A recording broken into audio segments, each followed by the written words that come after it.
You know, we started this 3 years ago, and when we had our last contract, and unfortunately HealthNet ran it. It was terrible. And some of you were on the HealthNet plan. It was terrible. But I've been on it 3 years, and it's like night and day. Cigna is wonderful. It's easy. It works seamlessly. I'm going to suggest to you that if you can, fully fund your HSA. And I'll tell you why. First of all, the money rolls over. When you get past a certain amount, there are investment options because the interest rate is so low. But you want to think long term. And one of the reasons I've become very pro-HSA, even though the CEA doesn't like it, I'm very pro-HSA, is because right now, when you retire, the Board of Ed pays half of your insurance. That's going to disappear after this year. They're going to have a set fund, which means and who knows what's going to happen in the next contract. We may lose it all altogether. You can use this money that you saved to pay for your premium when you retire. I already have enough saved to pay for the next 3 years of my premium, and then I'll hit 65 and I'll be able to go on Medicare. You can use the money to help meet your deductible. If you don't want to work till you're 65 and you'd like to retire at 60 or whatever, you can put the money away now so that you know you're going to be able to meet those expenses. If you, long-term care, I will probably still have money left over when I hit Medicare at 65. For those of you who don't have Social Security, Part B is $120 a month. You can use HSA funds to pay for that $120 a month for Medicare Part B.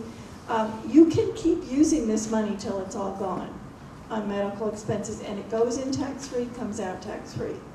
So if you can afford, and plus it lowers your tax, what you have to pay in taxes every year because you're putting that money in. So if you can afford to fully fund what the IRS allows you to pay, you're gonna be using this money for quite a while. You know, and it's to your advantage to do that. I fully funded it all 3 years. I have enough money. It's going to see me through to age 65 and beyond.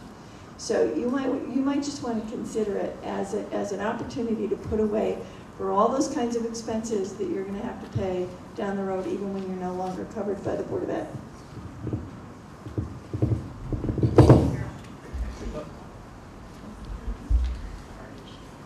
Okay. So in answer to the question about what happens if a claim happens immediately, there's the options that we discussed, which is simply pay it out of pocket and reimburse yourself. Or, similar to your current FSA, there's something called a limited FSA. The whole difference between the two is the limited FSA says that you can't use it for basically every single medical expense. LFSAs, you can use it for all dental and vision, okay? You can put in up to $4,000.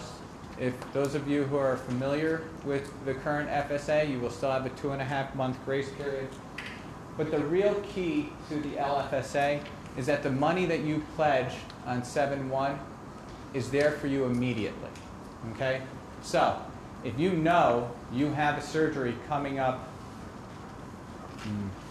a dental surgery coming up immediately, or that LASIK surgery coming up immediately, and you cannot wait for your money to get into the HSA, you can use an LFSA to pay for that kind of high-cost dental and vision rather than waiting for your HSA to catch up.